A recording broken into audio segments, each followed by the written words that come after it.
বিসমিল্লাহির রহমানির রহিম। Ideal residential model school কর্তৃক আয়োজিত অনলাইন ক্লাসে তোমাদের স্বাগতম। আমি মোহাম্মদ মহসিন আলী, সহকারী শিক্ষক রসায়ন, তোমাদের শুভেচ্ছা জানাচ্ছি। আমি আজকে তোমাদের যে বিষয়টি নিয়ে আলোচনা করব সেটা হচ্ছে গলন এবং স্ফুটনের কয়েকটা উদাহরণ দেব আমি। তোমরা জানো গত ক্লাসে তোমাদের আমরা পড়িয়েছি গলন এবং স্ফুটন এর বিভিন্ন উদাহরণ সহ দেয়া হয়ে গেছে। তো আজকে তারপরেও আমি আর দু একটা উদাহরণ দেব। তো শুরু করি। আমি দুটো গ্রাফ লিখছি। আচ্ছা, গ্রাফের আগে আমি তোমাদের যেটা বলবো সেটা হচ্ছে, আমরা তো জানি যে একটা কঠিন পদার্থের তিনটে অবস্থা, একটা কঠিন পদার্থ, একটা গ্যাসীয় পদার্থ, আর একটা হচ্ছে তরল পদার্থ।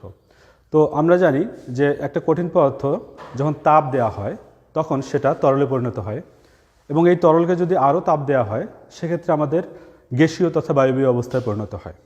তো আমরা যদি একটা বরফের কথা চিন্তা করি, একটা বরফখণ্ডকে আমরা তাপ দিতে থাকব। তাপ দিলে কি হবে, একটা সময় সে গলে যাবে। কোন তাপমাত্রায় গলবে? সে 0 ডিগ্রি সেলসিয়াস তাপমাত্রায় গলবে, কারণ বরফের গলনাঙ্ক হচ্ছে 0 ডিগ্রি সেলসিয়াস তাপমাত্রা। এরপরে বরফটা যখন তরলে রূপান্তরিত হলো, এরপরে আরও তাপমাত্রা যদি এখানে বৃদ্ধি করা হয় তাহলে কি হবে, একটা সময় এই বরফ গলে যে পানি তৈরি হলো, এই পানিটা একসময় কী হবে, তাপমাত্রা বাড়তে বাড়তে বাড়তে বাড়তে যখন 100 ডিগ্রি সেলসিয়াস তাপমাত্রায় পৌঁছাবে, তখন এই পানিটা কী হবে, একসময় ফুটতে শুরু করবে, অর্থাৎ বাষ্পে পরিণত হওয়া শুরু হবে। তো এটাই মূলত কঠিন থেকে তরল এবং তরল থেকে বাষ্পীভূত অবস্থা। তো এটাকে আমরা একটা গ্রাফের মাধ্যমে দেখি যে প্রথমে আমরা যখন এই বরফখণ্ডটাকে নিয়েছি তখন এই বরফখণ্ডের তাপমাত্রা ছিল -40 ডিগ্রি সেলসিয়াস তাপমাত্রা। এরপরে এটাকে যখন আমরা তাপ দেওয়া শুরু করছি তখন আস্তে আস্তে তাপমাত্রা বৃদ্ধি হয়েছে। তার আগে আমি গ্রাফটার একটু পরিচয় করে দিই। আমরা গ্রাফের একটা নিচ্ছি ওয়াই অক্ষ আর একটা নিচ্ছি এক্স অক্ষ। ওয়াই অক্ষ বরাবর আমরা নিচ্ছি তাপমাত্রা এবং এক্স অক্ষ বরাবর নিচ্ছি আমরা সময়। তো যখন বরফটাকে আমরা নিয়েছি তখন এর তাপমাত্রা ছিল কত, 40 ডিগ্রি সেলসিয়াস তাপমাত্রা, এবং এই 40 ডিগ্রি সেলসিয়াস তাপমাত্রা থেকে যখন এটাকে তাপ দেওয়া শুরু হয়েছে আস্তে আস্তে আস্তে আস্তে তাপমাত্রা বাড়তে বাড়তে -40, এরপরে হচ্ছে -20 ডিগ্রি, এরপরে যখন 0 ডিগ্রি সেলসিয়াস তাপমাত্রায় আসছে তখন কিন্তু কি হয়েছে, এখানে বরফটা গলতে শুরু করছে। কারণ কি, বরফের গলনাঙ্ক হচ্ছে 0 ডিগ্রি সেলসিয়াস তাপমাত্রা। এখানে এসে বরফটা গলন শুরু হয়েছে। এরপরে দেখা যাচ্ছে কি যে তাপমাত্রা আর বাড়তেছে না। এর কারণ কি, যে এখানে বরফটা যখন গলতে শুরু করছে, একটা সময় গলতে গলতে গলতে যখন বি বিন্দুতে এসে পৌঁছেছে তখন বরফটা সম্পূর্ণ গলে গেছে। অর্থাৎ এই জায়গায় এই রেখা বরাবর তাপমাত্রার পরিবর্তন হয় না। কারণ কি, এই জায়গায় বস্তুটার অবস্থার পরিবর্তন হয়, অর্থাৎ বরফটা গলে তরলে পরিণত হচ্ছে। তো মূলত এই এ এবং বি রেখার মধ্যে যে তাপমাত্রার পরিবর্তন হচ্ছে না, এই রেখাটাকে বলা হয় কি, গলনাঙ্ক রেখা। কারণ কি, এই তাপমাত্রায় বরফটা কি হচ্ছে, গলে যাচ্ছে। এরপরে যখন সম্পূর্ণ বরফটা গলে গেল, অর্থাৎ বি বিন্দুতে পৌঁছালো, তখন আবার তাপমাত্রা বৃদ্ধি হচ্ছে, থার্মোমিটারের তাপমাত্রা আবার বৃদ্ধি হচ্ছে। বৃদ্ধি হতে হতে এক সময় কি হবে, যখন ঠিক 100 ডিগ্রি সেলসিয়াস তাপমাত্রায় পৌঁছাবে তখন কিন্তু ঠিক আবারও একই অবস্থা, যে তাপমাত্রার আর পরিবর্তন হচ্ছে না।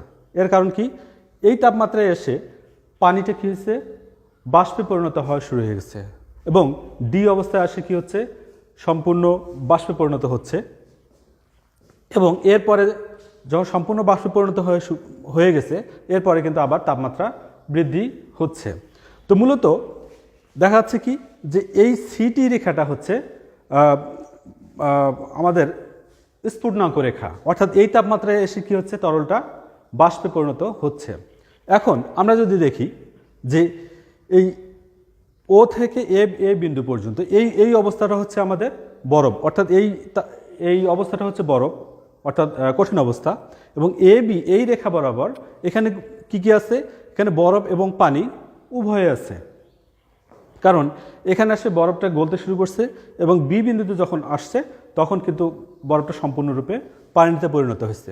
আচ্ছা, এরপরে সিডি রেখা যদি আমরা লক্ষ্য করি, তাহলে এখানে আছে সি রেখা, অর্থাৎ এখানে পানিটা প্রথমে বাষ্পীভূত হওয়া শুরু হয়ে গেছে, তাহলে সি আর ডি এখানে শুরু হয়েছে আর ডিতে এসে সম্পূর্ণরূপে বাষ্পীভূত হয়ে গেছে। তাহলে সিডি রেখায় এখানে কি আছে, পানি এবং বাষ্প দুটিই আছে, এবং ডি এবং ই রেখার এটা কি সম্পূর্ণ একটা বাষ্পীভূত অবস্থা। তো আমরা দেখলাম যে আচ্ছা, আরেকটা বিষয় সেটা হচ্ছে যে এখানে এবি রেখায় তাপমাত্রার পরিবর্তন না হওয়ার কারণ কি? আসলে এই রেখা বরাবর, এই এবি এবং সিডি এই রেখা বরাবর কি হচ্ছে, এখানে বস্তুটা সুপ্ত তাপ গ্রহণ করছে, বিধায় কিন্তু এখানে তাপমাত্রা পরিবর্তন হয়নি। তো এই ছিল যে আমাদের একটা বস্তু কঠিন থেকে তরল এবং তরল থেকে বাষ্পীভূত অবস্থা, অর্থাৎ কঠিন পথ যখন তরলে পরিণত হচ্ছে তখন সেটাকে আমরা গলনাঙ্ক বলি, এবং তরলটা যখন কি হচ্ছে বাষ্পীভূত হচ্ছে এই অবস্থাটাকে, এই রেখাটাকে বা এই তাপমাত্রাটাকে আমরা বলি কি, বা বাষ্পীভবন।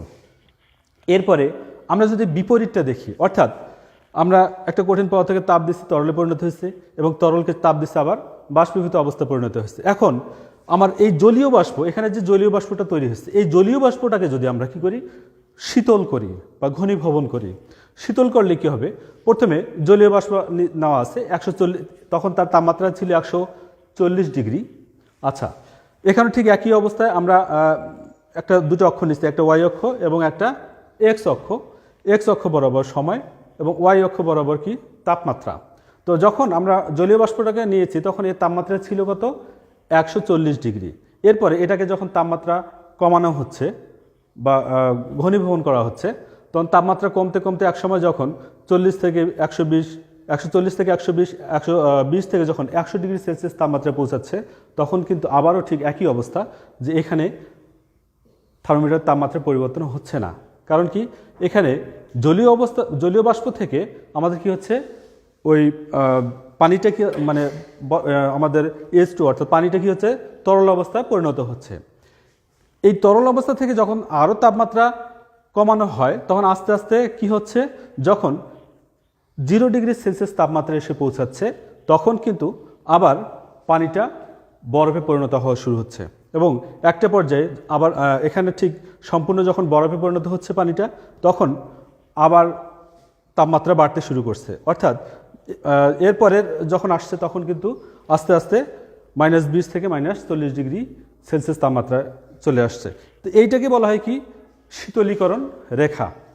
তো এই ছিল তোমাদের জন্য আজকের টপিক। ঠিক আছে, ধন্যবাদ, আসসালামু আলাইকুম।